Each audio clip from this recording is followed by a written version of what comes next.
who survived the IFC experience. Good morning. It's such a privilege to be with you for the Global Gender-Smart Fund's Gender-Smart Action Lab. But even more so to be in a room full of investors and portfolio managers who have chosen to treat gender intentionality not as a nice to have, but as a lens for performance, resilience, and long-term value creation. I always like to begin where the work feels most urgent, and that's with the woman who's behind the statistics. Let's picture her. She's probably running a small business in a context that feels anything but small. Prices that shift week to week, climate shocks that interrupt supply chains, and a household that still depends on her as much for caregiving as for income. Her cash flow is irregular, but her ambition is not. The problem is that the financial products offered to her assume a customer who has predictable cash flows, is fully documented, and has collateral. In other words, a customer with none of the traits or lived reality of our small business owner. Around the world, women are driving economic opportunity and job creation, many of them as entrepreneurs, often informally, and even more often without the capital they need to grow. Women-owned small and medium enterprises make up about a third of formal SMEs worldwide, yet they remain systematically underfinanced. And this is not a niche issue.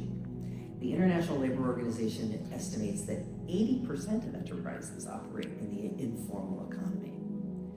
So when most enterprises are informal, business as usual risk models and distribution strategies leave enormous value on the table, especially value that's created by women. Yet financial systems still fail to reflect how women actually live, work, save, borrow, invest, and manage risk.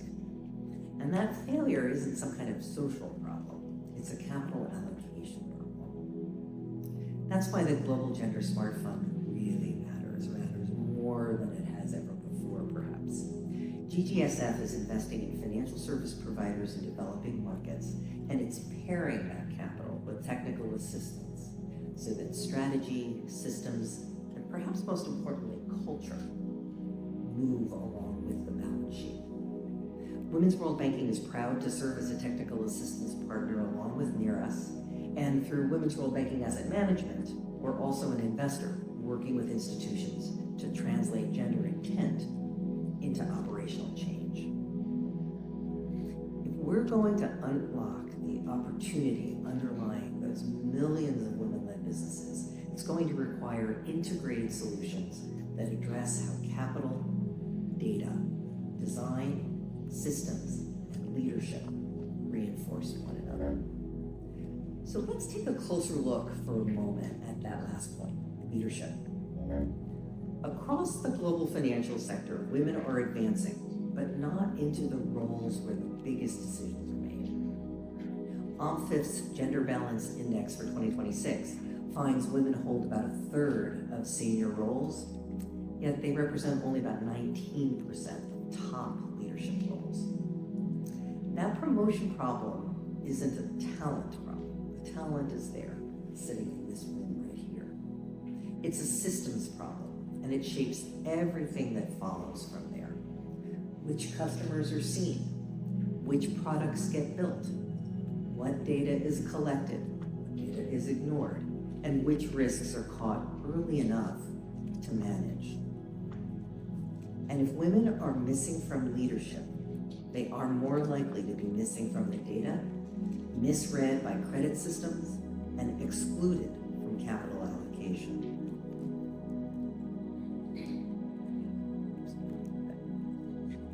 Lost my place, excuse me. Women's World Banking Asset Management sees this same pattern repeat time and time again. When women are treated as a core growth segment, and when leadership is held accountable for outreach to both men and women clients, institutions expand, and they do so responsibly and competitively. In our investment portfolio, we've supported 22 financial institutions across 14 countries, reaching more than 10 million women customers and supporting more than 15,000 women employees. We've also seen meaningful business expansion in those financial service providers, including roughly 2.2x growth in loan portfolios and revenues across portfolio companies over our financial holding period. The data shows a clear pattern and direct correlation between more women at all levels, not just at the top, but all levels, leading to more women clients. Or to put it more simply, to serve more women, you need to hire more women. I've made some changes to my talk, so I have to go back in my notes. Forgive me.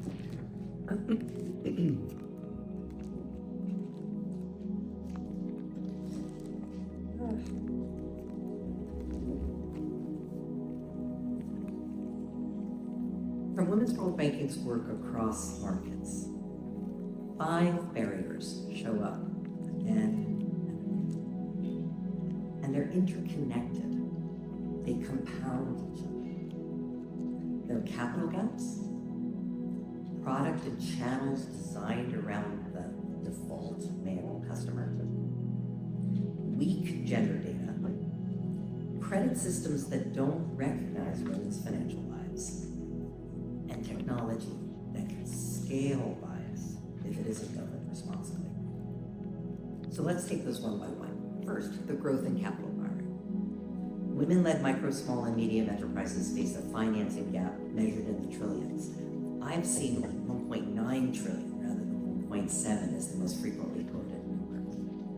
But the gap isn't just a question of getting more money out the door. It's about how institutions judge risk and potential.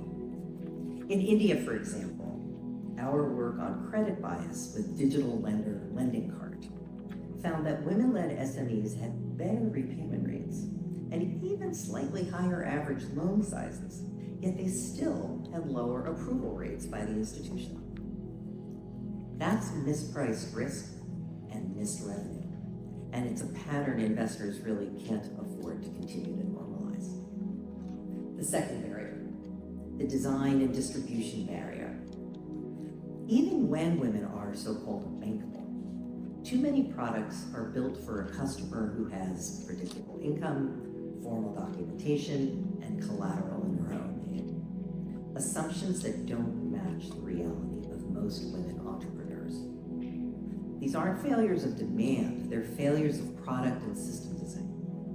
When institutions redesign around women's lives, financial performance follows. We've seen how trusted last-mile channels, including banking agents, unlock adoption even where digital finance had otherwise stalled. The results of our research in northern Nigeria are really striking, even in that most conservative part of the country with the strictest gender norms. When banking agents who were drawn from the community were introduced, 98.5% of women said they used an agent to withdraw cash. 73% identified themselves as active digital financial service users, and nearly 100% said agent banking reduced the need to travel long distances to a branch. The third barrier, the data and accountability barrier. Many institutions still cannot answer even basic questions about their clients. What are the loan approval rates by gender? What is the average loan size by gender? What's loan delinquency by gender? And then internally, what are promotion rates of your women staff by gender? When women are invisible in the data, they are underestimated in strategy. That's why Women's World Banking works with partners to put gender disaggregated data into the core management toolkit. Again, in India, for example, we partnered with NABARD and a group of regional rural banks to develop a gender intentionality scorecard so institutions can systematically collect and use gender data across products, channels, and staffing. And then even more importantly, they can act on what they see. The fourth barrier, the credit architecture barrier. Traditional credit scoring often fails to capture women's economic activity, especially when businesses are informal, cash-based, or new to the formal system. The solution isn't to lower standards, it's to modernize how we measure creditworthiness. We've supported partners like BRI in Indonesia to translate women micro merchants' digital payment transaction into stronger credit readiness, embedding that payment data and the signals it provides credit scoring into risk management and scoring mechanisms so viable borrowers become visible. And fifth, and I believe we're going to be talking quite a bit about technology today, the technology and AI barrier. As financial services rely more on automation, credit decisions, onboarding, fraud detection, pricing, the risk is that yesterday's exclusion gets built into tomorrow's algorithm. Women's World Banking has documented how gender bias can emerge in credit assessment systems, and we've built practical tools to help lenders detect and mitigate it. So institutions can expand approvals fairly without taking on hidden model risk, because the goal is really very simple: inclusion by design, not exclusion by default.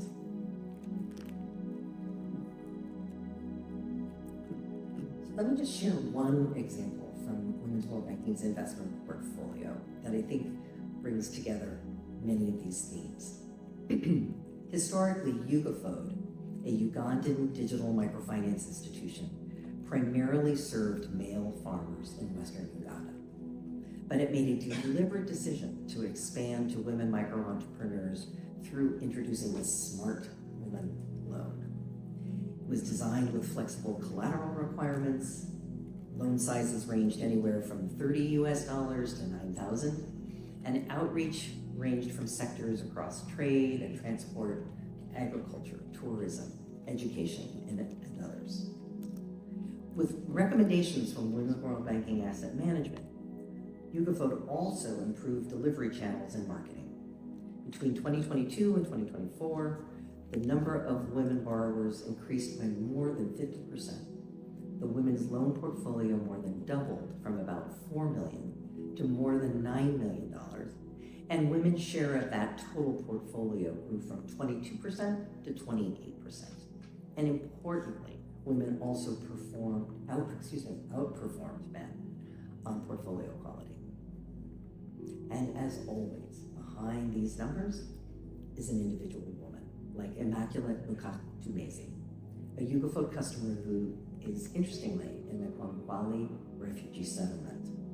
With the loan that she received from Ugafode, she expanded her butchery business, hired 3 staff members, always remember the job creation that women have behind them, and reinvested profits to grow her operations, turning credit into jobs, stability, and a path to the next stage of growth.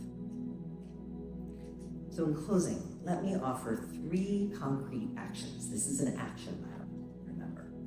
And let's start this quarter. Let's not make this something that we're going to do someday.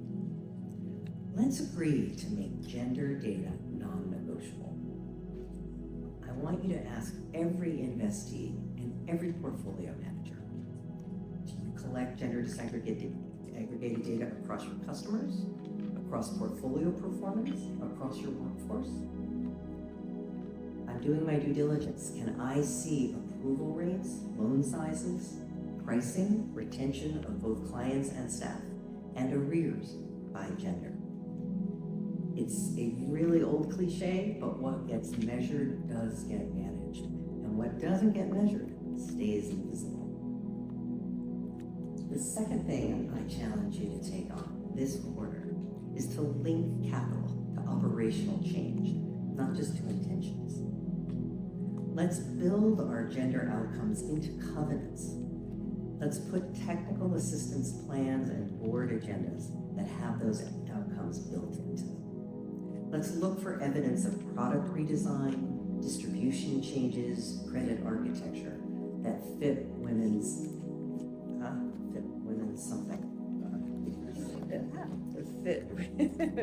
women's realities, not just a women's product brochure. The goal isn't just to create some women's initiative. The goal is to transform an institution's operating model. And thirdly, let's back leadership and governance that drive gender-intentional decisions. Let's set expectations for representation in revenue-generating roles and in senior leadership, and support that pipeline through promotion practices, sponsorship, and accountability. Remember that OMFIF data I shared with you a few minutes ago? That reminds us how far we still have to go. Because if leadership doesn't change, systems rarely do either. So in that spirit, I want to recognize once again the Global Gender-Smart Fund for putting gender-smart investing into action and demonstrating such a clear commitment to driving institutional change. But I also want to acknowledge all of you in this broader community of gender lens and impact investors. Your capital, your questions, and your expectations are what move markets. Because when we invest in women as entrepreneurs, as leaders, and as customers, we're not doing something a little extra on the side. We are correcting a blind spot in how economies grow. The work ahead is clear. Apply this discipline across portfolios, geographies, and asset classes until women are no longer the exception in our data, our deal flow, or our decision making. Let's continue to raise the standard together and unlock the next wave of business and economic growth. Growth that creates value for investors, opportunity for communities,